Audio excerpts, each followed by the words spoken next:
What's the meaning of agent general? Agent general. Agent general. Agent general. Agent general. Agent general.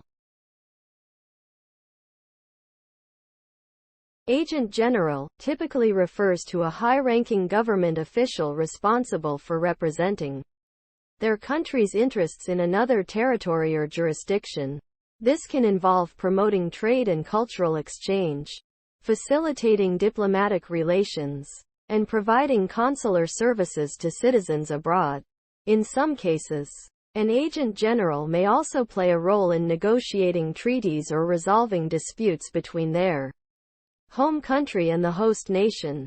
Overall, the position serves as a vital link between two governments, fostering cooperation and understanding across borders.